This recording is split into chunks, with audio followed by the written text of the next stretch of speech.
What they've done is this kind of financial alchemy where they've turned their meme stock, which did not have a real value, into an actual liquid asset. I don't understand. I still don't understand why this has more value than Hunter's art. These guys aren't doing anything. They have no product. So that's right. That's a conversation that you can have with the people who are buying shares. But I can't because we don't know who they are. Are they foreign? Are they Americans? Do we know? We don't know. Yeah, that's a good question. That's insane. This is insane.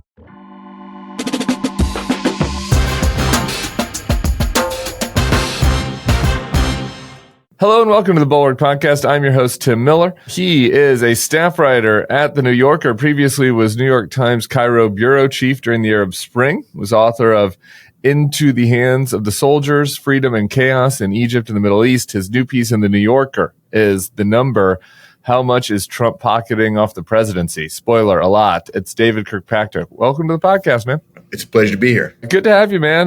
Welcome to the show. I want to spend most of it on the Trump corruption, graft, enrichification of his family, whatever you want to call it. But first, you've covered some high stakes diplomacy in your years. I'm curious what your impressions were of the multilateral, I guess we'll call it, visit to the White House yesterday of all the European leaders, giving Zelensky some backup and some support to ensure that the meeting didn't go as ugly as the one did a few months ago. I guess they achieved that goal. It was a little bit more affable, but unsure what the progress was beyond that. What did you make of what we saw yesterday?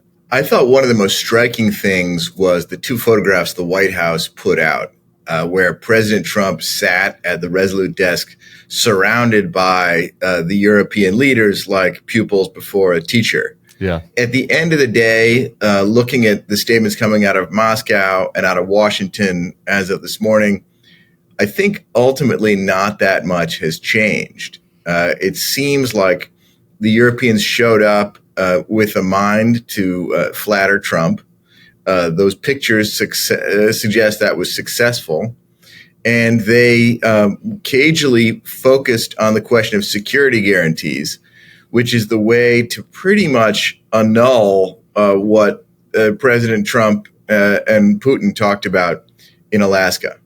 I did enjoy from the pictures that they put out, the one that you're referencing for the YouTube folks will put it on the screen. J.D. Vance is kind of in the couch in the background there, so he was not able to create as much trouble as he did last time. But I felt better about the meetings yesterday because, basically for me, the range of outcomes yesterday was on the good side was, Trump is susceptible to flattery, as you mentioned. Trump is susceptible to kind of being persuaded by the last person he listened to.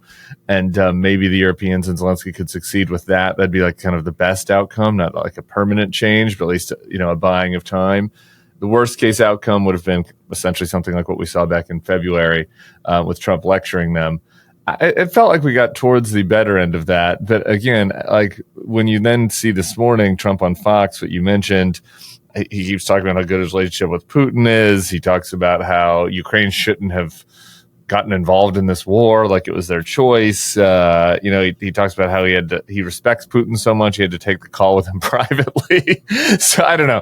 The interview with Fox this morning did not leave me a lot of hope that there was permanent progress and sort of realigning Trump towards the Ukrainian perspective. Yeah, but I think coming out of Trump right now is that the U.S. will have some role in security guarantees, that European forces, NATO members will be on the ground.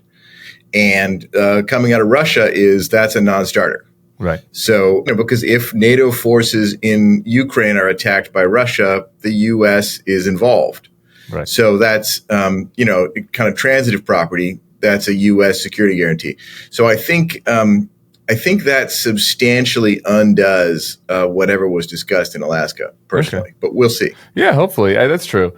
That was my whole issue coming out of Alaska. It's right, like the crux of this is essentially Putin doesn't want NATO on his doorstep. And then, so instead we're just going to do Article 5 by another name like that. I don't know. That just never really seemed workable to me. But as you said, we'll see how it shakes out. I wanted to also just pick your brain on, I guess, was it both Trump and J.D. Vance have given speeches to this effect, right? Which was this pivot from, the naive democracy promotion of the past presidents in the Middle East towards more of a realpolitik. Some of us might call it more of a, kleptocratic alliance in the Middle East, depending on how you want to look at it. And you covered this stuff on the front lines. Before we get into kind of the Trump business deal side of it, like what you make of the political realignment there in the Middle East and what, the impact might be and how things have changed since you were in Egypt. You mean as far as the U.S. presence in the UAEs? I guess just like the power dynamics, right? Like, I mean, we had changed from, we had this Arab Spring moment where, there felt like there was some opportunity. The U.S. is trying to kind of balance interests and values. And like that is kind of past. Right? That is essentially done, right? And now we've moved to this moment where a lot of the people you covered, like the autocrats, have now consolidated power. Maybe some of the more Muslim Brotherhood, some of the terrorist groups have lost a little bit of power. I guess I don't know. I'm just kind of curious to pick your brain on what you think about the landscape there. Yeah, I think history will have to judge whether what we're seeing now is a change in policy or a more candid policy.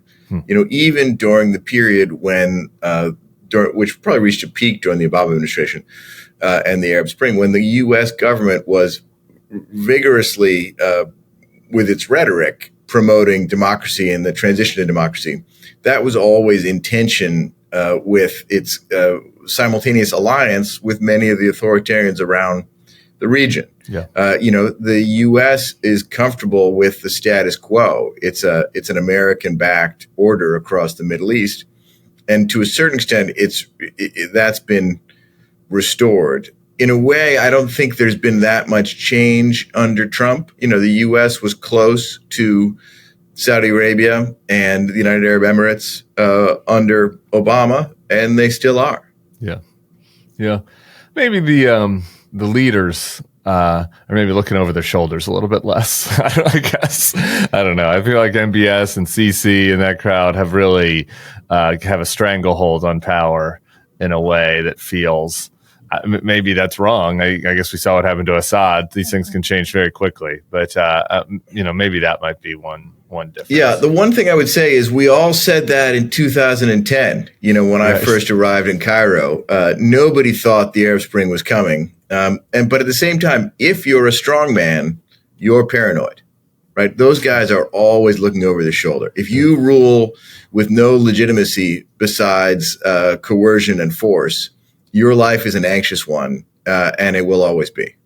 So let's talk about maybe the thing that has changed, because I'm pretty sure that Obama was not taking there aren't any Obama golf courses in Oman that I'm aware of, or any direct financial dealings. Maybe not. I don't know who's backing the Netflix deal, so you never know, I guess.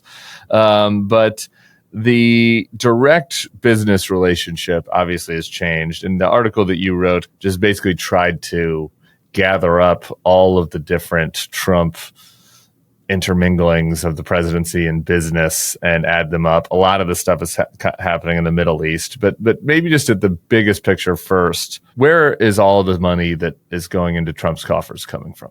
All over the place. Right. So I did an article which basically asked two questions, of all of the businesses or income streams flowing into the Trump family coffers, which ones are really related to the presidency? Which ones are monetizing the presidency in one way or another?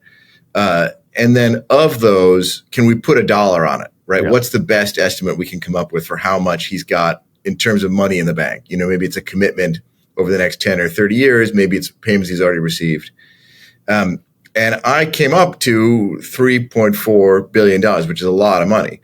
But now in that, you have some real estate deals, which may involve a direct or indirect participation by a foreign government, especially in the Middle East, also in Vietnam.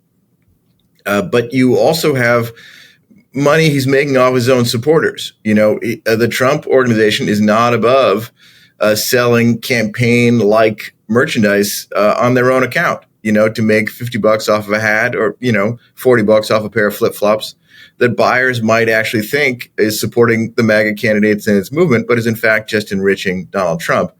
And then you get over into the crypto side, where domestically they've branched out of real estate, the Trump family, and they've gone into crypto on a whole variety of different fronts at a blistering pace. And honestly, ultimately, that is the biggest source of the 3.4 billion that I came up with. The majority of that comes from crypto-related enterprises. It looks like what you sort of came up with. Again, you're sort of estimating, you're gathering various things, making judgment calls, but about 2.5 billion essentially of the 3.5 billion, give or take, was coming from crypto. So, like a huge nut of it. Yeah, that's right. I don't have the figure exactly in front of me, but that sounds about right. So I want to get into the details on the crypto scenes, but just like, again, at the kind of macro, because I think it's hard for people to like wrap their heads around this. I was doing a podcast with one of these kind of anti-establishment kind of podcasts, right? People that like want to be like, everybody's corrupt, everything's corrupt, and they have some points on various things, but it was hard for them to wrap their heads around what like the scale of the Trump corruption, right? And they're bringing up things from the Clinton Foundation and other things that like there were legitimate concerns about, but like the scale is just so much larger compared to what we've seen in the past. So I just sort of like talk about that at the biggest level, and like what is the difference we've seen both in this administration compared to others, but also even compared to the Trump first term. So a couple things. Corruption is your word. It's not mine. I went out of my way not to use the word corruption here because I don't have evidence, and I don't think anybody has evidence of a quid pro quo, right? Nobody yet has an example of Trump, shaking hands or signing a piece of paper to sell an official act in exchange for enriching yourself off your public service is corruption, even if it doesn't change what your policies are, right? No? Wouldn't we call it that? I wouldn't. I would say it's undignified. And I would certainly say that if the president of the United States appears to be in a big hurry to make as much money for his personal accounts as possible, that's going to raise some questions, right? If you're a foreign government thinking, should I do business with the Trump organization? Might that win me a personal, a favor, an official act out of the White House? If the Trump family is desperate to make money and broadcasting that around the world, it says, okay, I'm probably going to get something for this. Yeah, that's definitely a concern. But let's be careful.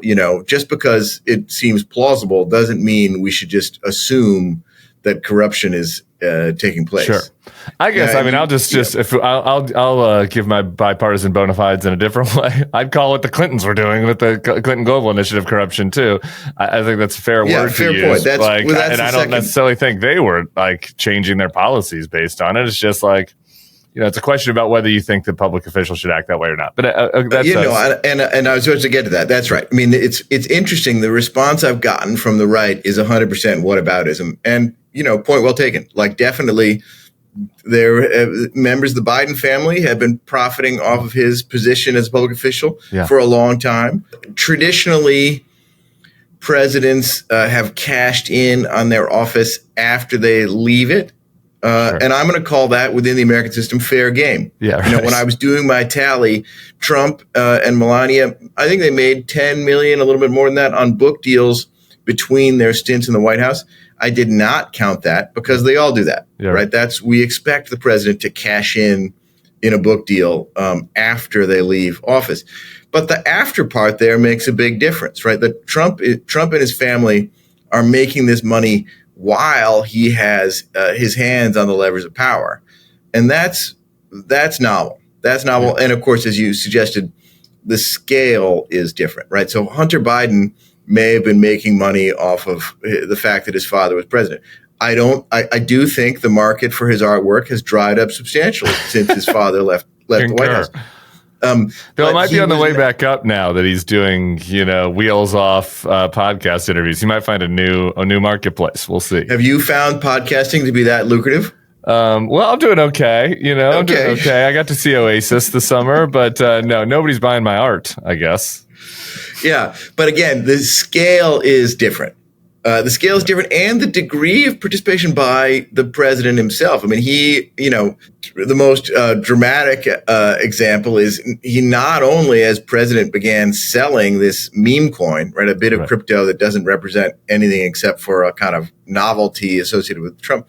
He held a big dinner while president for people who had bought his meme coin. And he stood behind a lectern with the White House seal on it, and he arrived and left in Marine One. That felt like a presidential appearance to promote, his personal profit. Yeah. So just really quick before we get off it, like this, just talk about like the scale compared to that other stuff, and compared to the first term, right? Or maybe it's even just more fair just to talk about it as the scale of what he's doing now compared to the first term. Yeah, I mean, I haven't done the math on what Hunter Biden made, so right, sure. not a legit comparison, but it's definitely an order of magnitude. But right, first term, looking back, I do feel like a lot of the allegations from the Democrats and the left during the first term were insubstantial. The focus then was on the Trump Hotel in Washington, and was the president using that to sell influence or to make money off of the White House. In retrospect, it turns out that the fact that it was his hotel and he was the president drove away probably as many people as it brought in. Yeah. The hotel lost money during his 4 years in each of his 4 years in the White House, and it's done better as a Waldorf Astoria, under Biden and now under Trump. So that I think voters were right to ignore that. And a lot of the concerns. We did make Jimmy Carter sell his peanut farm. Jimmy Carter sold his peanut farm, and God bless him. I think nobody's going to fault him for that. That is a gesture of integrity. Yeah. But yeah, in the comparison we're talking about first term, second term for Trump, there was nothing like this in the first term. I mean, the acceleration in money making happened shortly after he left the White House the first time, when Jared Kushner opened his private equity shop and began soliciting money from Saudi Arabia, and it's taken off since then. After hearing about how much money Donald Trump's making in crypto, I think I have no choice but to go get some drinks tonight. And I have to tell you, if I do that, there's a game-changing product I'm going to use before my night out. That's Z-Biotics Pre-Alcohol. Z-Biotics Pre-Alcohol Probiotic Drink is the world's first genetically engineered probiotic. It was invented by PhD scientists to tackle rough mornings after drinking. Here's how it works. When you drink, alcohol gets converted into a toxic byproduct in the gut. It's a buildup of this byproduct, not dehydration, that's to blame for rough days after drinking. Pre-alcohol produces an enzyme to break this byproduct down. Just remember to make pre-alcohol your first drink of the night. Drink responsibly, and you'll feel your best tomorrow. I didn't have my pre-alcohol last night. I wasn't intending to have a drink, but this is the problem with being in New Orleans. Somebody gives you a text, you go out. I'm like, I'm just going to have one drink. I'll see my friend, have one. Decided to have one more. I had two. Two's too many at this age. Okay, two's too many. If I want to talk about the amount of money that Chinese nationals are putting into Donald Trump's fake currency, I need to be sharp. So I should have had my Z-Biotics. Won't make that mistake again. Go to zbiotics.com/thebulwark to learn more and get 15% off your first order when you use The Bulwark at checkout. Z-Biotics is backed with 100% money-back guarantee, so if you're unsatisfied for any reason, they'll refund your money, no questions asked. Remember to head to zbiotics.com/thebulwark and use the code THEBULWARK at checkout for 15% off. So while we're doing semantics, before I get into some of the details of some of these deals, so like a couple of these things I didn't, I'm obsessed with this stuff, and I had missed a couple of them. On our semantic discussion, this question of what are we calling this? You cover this a little bit in the article, oligarchy or kleptocracy. You talked to some experts who are saying it's not yet oligarchy or kleptocracy as bad as Putin or Najib Razak, the former prime minister of Malaysia, who stole billions of dollars from the country while also managing to avoid assassination at the hands of Zoolander. So like that level of whatever kleptocracy we haven't quite reached. But so what are we calling it though? Because it is different. It's substantively different from what we traditionally see in Western democracies. Yeah, I would say I'm going to use the word self-enrichment. That I think is safe, or monetizing. It's apples and oranges with those other countries, right? There's a lot of countries around there where the federal budget is not disclosed, where the strong man can just embezzle basically, right, millions, hundreds of millions of dollars. And in some ways, those strong men live a more dignified life, right? They don't have to sell baseball hats to make money. They don't have to hawk meme coins. But we're not in that world. We're still in a rule of law situation where the president has to do things that are extraordinary compared to his predecessors to try to make money on the side. And it still raises some eyebrows. But I think personal enrichment is definitely a safe term. And it's terra incognita because he's a real innovator in this area. I think that's right. I actually think that's a good point, actually, right? Where it's like sometimes you get into the political science of it all, and it's like, well, we've got to, figure out a term that like puts him in context with what we've seen in other leaders around the world. But he is, this is just different. Like, he's different. Like this, he might be a first of his kind. I hate to ever give him compliments on anything, but I think that that's fair. That there is some, I don't know, maybe entrepreneurial spirit in the self-enrichment of public office from the Trumps, something we haven't seen. The properties and some of the comparisons, you imagine how the story would look if it was a Democrat. The Vietnam story stands out to me because this was one that I hadn't focused that much on. In September 2024, the General Secretary of Vietnam's ruling Communist Party visited New York and dispatched a Central Committee member to wrap up a Trump resort deal. It turned out to be the biggest Trump resort deal he's ever done. So the Vietnam Communist Party was like closing the deal on this with our president. That's noteworthy, I think. Yeah, it is noteworthy. And the New York Times, excellent reporting. The New York Times unearthed a letter showing that the Vietnamese government is treating this project with, special care because he's the president. They're expediting it. They're pushing aside some local rules and customary regulations to make it happen as fast as possible. Abundance communism. Abundance communism. They're cutting out the red tape. You say that it's the biggest, I think, in terms of square footage for sure. We're talking about 3 times the size of Central Park, 54 holes of golf. Wow. The project that he's doing with a Saudi company in Oman might ultimately be a bigger thing in dollars. Coming up with a guess, an estimate, a credible estimate, a minimum for how much money he's going to make off that Vietnam thing was very difficult for me. And that's the place actually where I think my estimate is the most likely too low. And it's interesting. So to your point, you're kind of back to this question on quid pro quo, yes or no. Like, part of the reason why it's hard to determine this is just like the nature of Trump, and he's just haphazard in the way that he does a lot of the stuff. But like, you look at Vietnam, for example, and the tariff negotiations, right? Like, on the one hand, you can look at that and say, well, this obviously wasn't a quid pro quo. Like, Trump, they tried to butter up Trump, and he got money, and he took a bag and didn't give him anything because they still have a 20% tariff on them, which is bad for an export company. That's one way to look at it. Another way to look at it is like, well, it's a lower tariff than some of the other Southeast Asia countries that do these kind of this kind of exporting to the United States. So maybe it would have been worse for them if they hadn't done the deal. Maybe they'd be looking at the India tariff or the China tariff level, right? I mean, so is that like, did you kind of navigate that at all when you're doing this article, or just sort of wanted to put the facts out there and just see, and that everybody can make a choice for themselves? I'm definitely in the put the facts out there and let people make a choice for themselves camp. I did try to figure out, how that went down, right? Is this an example where Vietnam got something or didn't? And right. Ultimately, I came to the conclusion that we don't know yet. Yeah. Right. Because if you look at what happened, Trump announced this deal with Vietnam, which looked some good, some bad, kind of half empty, half full, 20%, not 50% or whatever. And then Vietnam said, oh, no, there's no deal yet. We're still negotiating.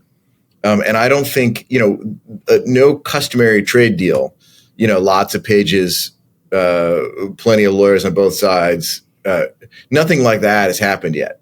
So we don't actually know what the tariffs on Vietnam are going to end up like. So outside of Vietnam, just on those other kind of deals in the Middle East, and this other stuff that's just wild, like as far as the scale of the money. So you have it estimated here as about 105 million, essentially, for we kind of bucket in these other essentially real estate deals, right? You have Muscat in the Middle East. You have the one that you mentioned, Oman, Dubai. I mean, again, this is a huge change from the first term to now. Yeah, totally. So in the first term, the Trump family said that voluntarily the Trump organization was not going to do any deals abroad at all to avoid the appearance of a possible payoff. Trump himself said he didn't like the way that looked. Now the family has said that's out the window, right? Basically, Don Jr. has said, look, even though we exercised that restraint, people kept criticizing us for profiteering anyway. So we're not going to hold back. We're not going to lock ourselves in the proverbial padded room, as he said it. But you know what? The truth is they've gone even a step further. Not only are they doing deals abroad, they're doing deals with foreign governments, right? They're doing deals connected to the government itself, not even a private entity. Now, having covered the Persian Gulf a bit, my own view is that there aren't really meaningful differences between a big private tycoon in the Persian Gulf and the ruler of that country because they're so dependent on the rulers. But in some places, like in some of their crypto enterprises, World Liberty Financial, a Trump family crypto operation, did a big deal with the rulers of the United Arab Emirates. Yeah. And without, no pretense of independence. I'm just trying to make these things as simple because to your point about the whataboutism, again, this has not been a safe space for Hunter Biden's graft on my show. There have been a lot of past politicians that have made money off access.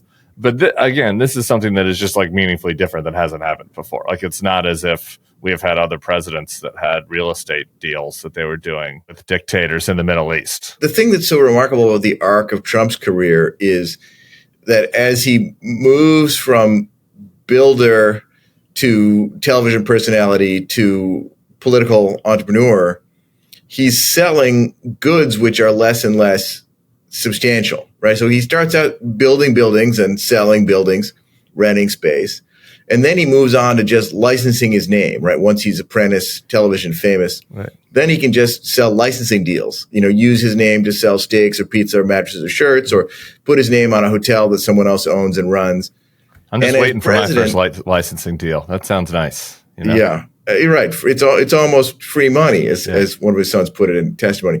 And now he's selling even less. I mean, there's a variety of deals there where the Trumps are just getting paid, it seems like, for being the Trumps. Let's get into this. The crypto is the most direct example of this. And I guess now the crypto is now interwoven with Trump Truth Social and the Trump media stuff too, in a way. As I was going through all of this, I guess maybe the best way to do it to talk about it with folks is you break it up into kind of 5 separate elements when it comes to the crypto, and it had a couple of them that I wasn't really that weren't really even on my radar. And you had the Trump kind of meme coin that everybody is very aware of, that he launched, I guess, right before he went into the presidency.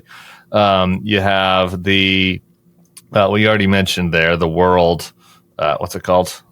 World Liberty Financial. World Liberty Financial. These things all have very great names. The World Liberty Financial, and then you had the those NFTs that they were doing for a while, where it was like the Trump, which is like the digital baseball cards. And then you had another thing that I didn't even realize he was doing, which was the American Bitcoin. I'm still not even 100% sure what that is, but yeah, that's included in here. And then that's his son's. He's Trump. That's one, Trump is all over the website for World Liberty Financial, and the meme coin and the NFT are actually clearly the president. American Bitcoin is his son's, Don and Eric, with less involvement by their father, of course. Everyone knows they have the same last name. So you got the meme coin, the NFT, the World Liberty Financial, what his sons are doing with Bitcoin, and then the Trump media now is managing cryptocurrency ETFs, essentially, which are is that right? That is the biggest nut on here. I looked at that. You have that as estimated gain of 1.3 billion. Trump. That's worth talking about. I mean, honestly, so when I started reporting this, in March or April, they were, by my estimates, $1 billion poorer. I mean, that's how fast it's coming in, and a lot of that is this one transaction at Trump Media and Technology. And now, maybe some people will disagree with my reasoning, but let me lay it out here. Sure. So, Trump Media and Technology, which owns Truth Social, is effectively a meme stock, right? Nobody pretends that Truth Social has a path to ever being profitable. And yet the Trump Media and Technology company stock trades at a very hard to justify inflated price. It goes up and down basically based on how Trump supporters feel about President Trump. So that means, among other things, that he can't really sell his shares, right? If he starts to unload, then that's going to go through the floor because all they're selling is association with Trump. So some people have said, well, look, he's got this many shares in Trump Media and Technology. I'm going to count that as X billion dollars. I did not do that. I'm going to consider that illiquid assets that he can't ever really touch. But around June, Trump Media and Technology Group did something different, which is they effectively sold their meme stock at its inflated prices, and they used the proceeds to stockpile cash and to buy Bitcoin. Now, say what you will about Bitcoin. You might say, well, that's, that goes up and down. You can't really count on the price, but it's liquid, right? They bought, $2.4 billion of Bitcoin, and they did it without significantly moving the market up or down. So they could sell that $2.4 billion of Bitcoin, and they've stockpiled maybe nearly $800 million of cash. What's that? With whose money did they buy all of that Bitcoin? So they did a private placement of stock to 50 different investors. And with the money they got from selling those shares of stock, they went and they bought Bitcoin. Now, those investors can turn around and sell that, right? So I'm a big investor. Yeah. I'm going to say, okay, all right, Trump Media and Technology Group here. You can have some of my money. In exchange, give me some of those shares. I see that they trade at this crazy price that just reflects Trump's popularity. But since I'm not Trump, I can sell those. So I can turn around tomorrow and monetize this stake that I've just gotten. And that's fine by me. So you've got some money, I've got some money. Do we know who the 50 people, who are the 50 people? Do we know who I am not sure that those 50 investors have been listed. But the company said 50 investors in their disclosures. And why couldn't they have just bought the Bitcoin themselves? I'm just, again, trying to understand how this is not corruption, right? Like if you're a rich person who wants a stake in a cryptocurrency, you could just go buy Bitcoin or Ethereum or anything. Why would you use a Trump Media middleman to do this? Those people were buying shares in Trump Media and Technology Group. So Trump Media and Technology Group is now saying to the world, but Trump Media and Technology Group is worth nothing. Truth Social's worth nothing. But Trump Media and Technology Group is now worth something because it bought Bitcoin, though, not because it invented something or because it says its own product. Because it bought other products. They could have just bought those products themselves. Why go through the Trump middleman, Trump Media Company middleman? Now you're getting into a broader phenomenon. This is happening across the stock market right now. There's a trend for publicly traded companies to stockpile crypto. Right. But why do it through Trump? I guess that's my point. It's a broader phenomenon. They could do it. My brother's a big crypto guy. He has ETF where it's like Ethereum 3X or whatever. And like my friends, so there are a million places you could buy. You could buy crypto ETFs. Why would you buy it through Devin Nunes and Trump's media company? I would say you are a bear about Trump Media and Technology Group, and that is a perfectly fine argument. But these what I'm saying is the 50 large investors or institutions that did this transaction where they gave cash in exchange for new shares, they may not even be thinking this is a good way to own Bitcoin. They might just be thinking, I can flip these, right? I can flip these shares and then I come out ahead. So from the Trump Media and Technology perspective, what they've done is this kind of financial alchemy where they've turned their meme stock, which did not have a real value, into an actual liquid asset. I don't understand. I still don't understand why this has more value than Hunter's art. This is Hunter's art. It's just it's just a fancy version of Hunter's art. It's a digital coin. These guys aren't doing anything. Like they have no product, and it's just Hunter's art, but in crypto. So that's right. That's a conversation that you can have with the people who are buying shares. But I can't because we don't know who they are. Are they foreign? Are they Americans? Do we know? We don't know. Yeah, it's a good question. That's a good question. That's insane. This is insane, right, David? I mean, were you not looking at this going like, what in the fuck? Like, what in the fuck is happening? Where is this money coming from? I did scratch my head because they've changed something. Serious investors all write off Trump Media and Technology Group. The buyers are mostly retail investors who just like Trump. And to turn that insubstantial, bubblish meme stock into an actual asset, something that they could feasibly sell, is a neat trick. And that's what they've done. So I went and said, okay, after selling all these new shares, Trump's stake in the company is diluted to about 42%. So he indirectly owns 42% of a stockpile of Bitcoin and cash that is about $3.1 billion. And we're going to create a federal crypto reserve? We're going to create a federal Bitcoin reserve. He's got 42% of that stockpile. That seems interesting. I don't know. I'm not for a federal Bitcoin reserve. I've been pushing for a federal Mardi Gras bead reserve because I think that I've got a lot of those, and I think that would be good. And I feel like we might want to keep them in case we get into emergency. What if there's a hurricane and we don't have beads for Mardi Gras? It's interesting. I think you should publicize that strategy some more and see if you can get others to stick to. I'm working on it. I'm interested. In fairness to Trump, the Bitcoin reserve that they're talking about right now, the crypto reserve, they're just talking about holding crypto assets that they have seized through various legal actions. Yeah. Right now, there's no plan to take U.S. tax dollars and go out on the open market and buy crypto. Yeah. Okay, maybe that'll happen someday, but I think that would be quite. I want to talk about one of the other crypto deals, the stable coin, because that one seems like the normal one. Unlike this is real, right? It's stable. It's right there in the name. It's back to the U.S. dollar. So they start a stable coin. This was World Liberty Financial. That's right. Yep. Yeah, they start a stable coin. Put that out into the marketplace. A lot of stable coins out there. Again, for people who are not familiar with this, or as this is going out in their head, there are a bunch of options. You could invest in several different stablecoins on Coinbase or other platforms. Trump has one. He makes a stablecoin deal that you referenced earlier with the UAE, and then I guess the group that puts the money into that stablecoin is called Binance. They've got 90%. That was in your article? 90% of the World Liberty stablecoin investment came from Binance, which is is that right? Yeah, can I back up for a minute? Yeah, I think we need to explain to people what a stable coin is. Yeah, great. Let's do that. Because it's not really an investment. The stable coin is like a surrogate currency. Basically, you get some, and it's supposed to stand for $1. You don't get interest on it. You don't make money on it. It doesn't appreciate. It's not like Bitcoin. It's just $1. So why would you want it instead of $1? Well, you can move it around digitally, and maybe that's attractive to you. It's an easier way to pass things around. Of course, maybe you're interested in money laundering. Maybe you're committing some crimes. It also can be very appealing. So a non-crime reason to have a stable coin instead of $1 would be what? Some people think it's pretty neat that you can transfer it very quickly from one digital wallet to another. They think it's a good way to make transactions. That would be the argument. Okay.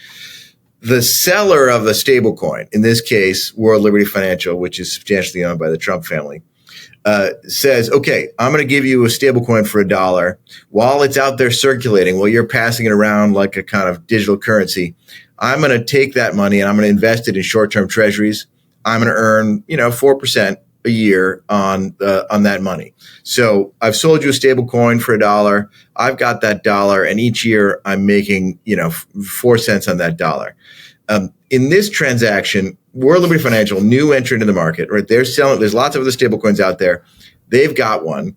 The United Arab Emirates, a company controlled by the rulers of the UAE, says we're going to be the first customer. We're going to buy $2 billion of your stable coin, World Liberty Financial, and we're going to use it to buy a stake in a crypto exchange called Binance. Okay. So they take the $2 billion in stablecoin, they give the $2 billion to World Liberty Financial, and they move the stablecoin over to Binance. Now, Binance is a company with a checkered history that's been in trouble with U.S. law, now under monitoring by the S.E.C. And the owner of Binance was born in what country? I believe he's Canadian. China, actually. He was born in China. Right? He's Canadian. But he's a Canadian citizen. So let's not, a Chinese Canadian citizen. I'm just saying. I'm not going to go too far in demonizing people of other ethnic backgrounds. I'm just saying where he's from. A lot of money. There's a bunch of money that just went over to a company run by a Chinese national. He's a Canadian. Okay. He's both. But just because somebody is from another country, if he's a Canadian, he's a Canadian. Sure. I don't know. So, Binance has its own interests with the U.S. government because it's been penalized. It's under this regulatory umbrella. The founder you're talking about is a felon, a convicted felon who did some time. He's now asking for a pardon. So Binance, which received all this stablecoin, that the UAE bought from the Trump family company, they now control how long that stablecoin goes unredeemed, how long World Liberty Financial can continue to earn that 4% a year on that $2 billion. So they have some leverage over World Liberty Financial here. Yeah. Are they going to redeem that while Trump is still president? No, I would bet they are not. I would not do that. And is the SEC looking into this at all, to your knowledge? Under the current administration? No. Yeah. I'm sure that a cynic like you will say, look, the Trumps are making money from crypto, and that's why the SEC has stopped its enforcement actions. There's some evidence that Trump would have stopped all the SEC enforcement actions against crypto anyway, just because of campaign even if donations. They weren't paying him. Even if they weren't paying him billions, sure, maybe, I don't know. SEC stopped enforcement actions and other things. It is notable, though, just to like put that one more time. So Trump this group creates a stable coin. There's a lot of stable coins in the market. They create one in a free marketplace. They'd be competing against other stable coins. The UAE decides to spend $2 billion on it, and then transfers it over to a company that is under investigation, and they're holding that money. So they paid essentially under monitoring, already convicted of crimes and under monitoring. Under monitoring. Yeah. Okay, thank you. So they paid 90% of $2 billion, $1.8 billion or something, and on that, Trump's making 4% every. So the 90% figure is, if you look at the amount of World Liberty Financial stablecoin in circulation, according to Bloomberg, 90% of it is that $2 billion. Okay, so right now, their only customers, or at least, as of the most recent reporting, basically their only customers was the UAE buying stablecoin in order to give it to Binance in exchange for a stake. I'm sure that if Kamala Harris, had gotten 200,000 more votes, then the UAE and this Binance would see the World Liberty stablecoin as the one that they would want to put the billions in. I think honestly. I can see the World Liberty business proposition, right? So stable coins are, they've gotten in trouble over the years. They're often used for money laundering or, illicit activities. Some of the people who sold stable coins have taken the money they got, and instead of putting in treasuries, they've invested in crypto Ponzi schemes. They've done all kinds of things. So now comes a stable coin that basically says we're endorsed by the President of the United States. Right. We're really I understand credible. that proposition. What would the proposition be if he was just a retired former president, though, living in right. That's why I'm going to count all that money as presidential profits. I don't think that would happen if he weren't in the White House. I want to ask you about one other guy. Also happens to be born in China. I should just mention Justin Sun. How much money do you think he's put into the Trump crypto operation? You might have it. I'm not sure. I've got it in front of me right now. I mean, he's bought shares more than 50. Do you think more than 50 million? Yeah, I think that's probably right, because he and some of it is still ongoing, because he has 75 million in World Liberty tokens and signed on as a formal advisor. That's nice.